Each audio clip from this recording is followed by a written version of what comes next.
Bismillahirrahmanirrahim. Assalamualaikum warahmatullahi wabarakatuh.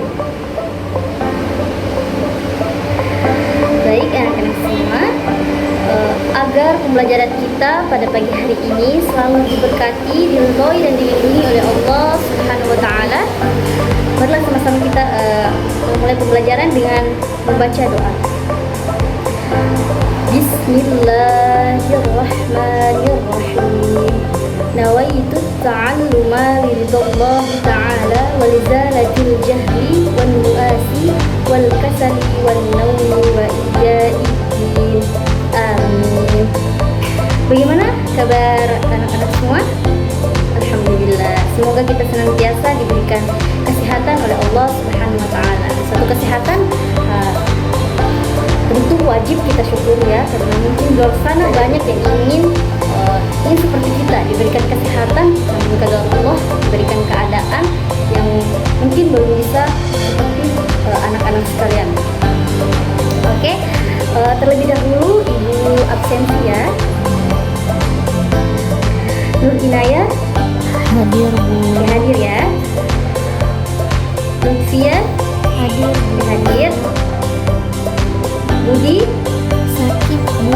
Oke, Budi sakit ya.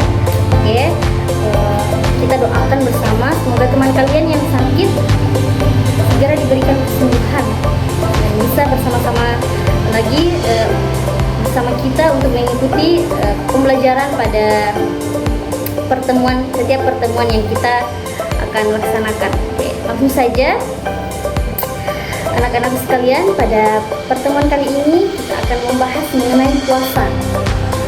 Sebelum kita membahas lebih jauh mengenai puasa, di sini sudah ada yang tahu apa sih itu puasa? Oke, Inaya.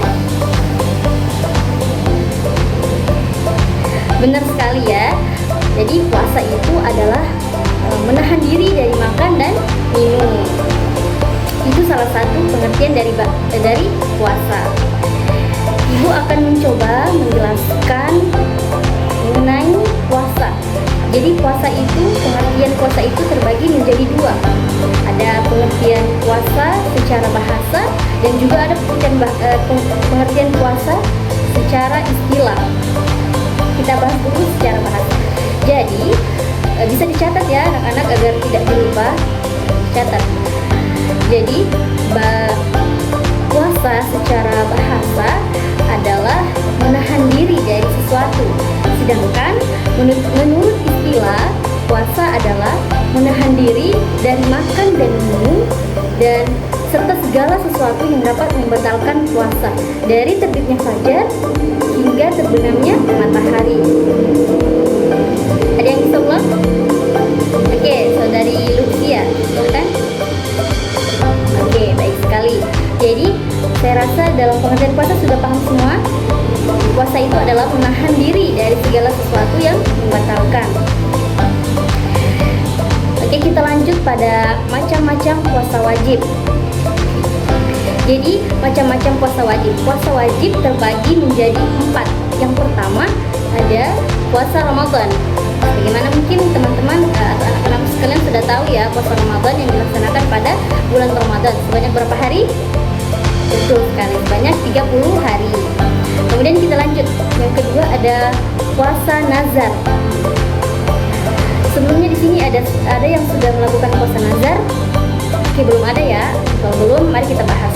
Jadi puasa nazar itu adalah puasa membayar janji atau menepati janji.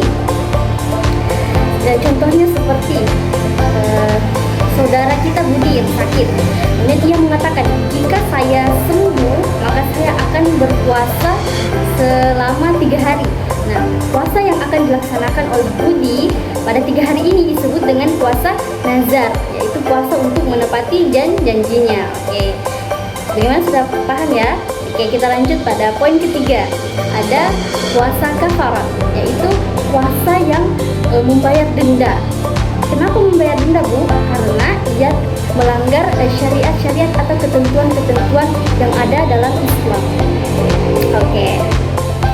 Kita lanjut pada poin keempat, ada puasa qadha. Puasa qadha. Pernah dengar?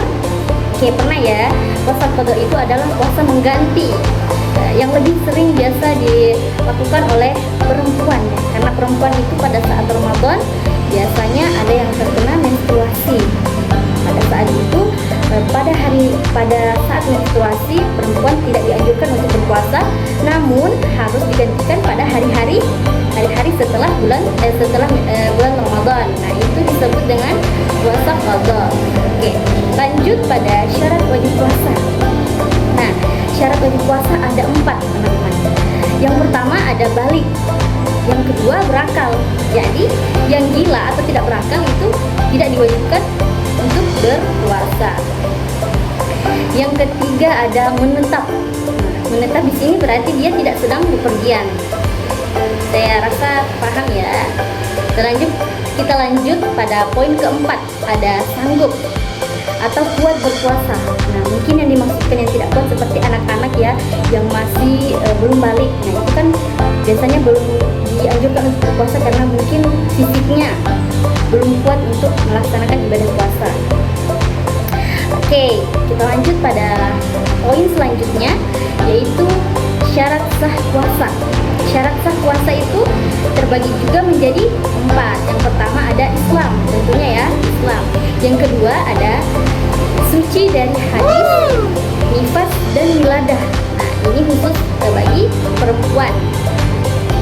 Kemudian kita masuk pada poin ketiga. Poin ketiga ada tamyiz. Apa sih itu tamyiz? Nah, tamyiz adalah sesuatu yang sudah bisa membedakan yang baik dan yang buruk, yang hak dan yang batil. Oke, kita lanjut pada poin keempat. Poin keempat ada berpuasa pada waktunya. Oke, bukan pada waktu-waktu terlarang seperti bulan Ramadan kan sudah waktunya sudah ditetapkan pada jika memasuki bulan Ramadan. Oke. Bisa kita lanjut? Oke. Kita lanjut pada hal-hal yang dapat membatalkan puasa. Nah, ini juga penting yang kita ketahui bersama agar tidak keliru depannya dalam jika kita sedang menjalankan ibadah puasa. Apa saja hal-hal yang dapat membatalkan puasa? Yang pertama, makan dan minum dengan sengaja. Teman-teman, kita harus garis bawahi dengan sengaja. Jadi kalau tidak sengaja, Bu, ya maka tidak batal karena kan tidak sengaja. Yang kedua ada haid dan nifas, lagi-lagi untuk perempuan. Yang ketiga ada muntah dengan sengaja. Lagi-lagi kita garis bawahi dengan sengaja ya. Jangan sampai anak-anak di sini ada yang sengaja memasukkan tangannya agar makanan yang ada dalam perutnya itu terkeluarkan sehingga ada alasan untuk membatalkan puasa. Itu tidak termasuk ya. Yang termasuk di sini hanya pada golongan orang yang tidak sengaja. Kemudian yang keempat atau yang terakhir ada hilang ingatan atau gila. Jadi orang gila itu jika kita gila maka itu akan membatalkan puasa. Seperti pada pagi hari kita masih seperti biasanya menjalankan aktivitas dengan waras, maka itu masih termasuk ibadah puasanya itu masih terhitung.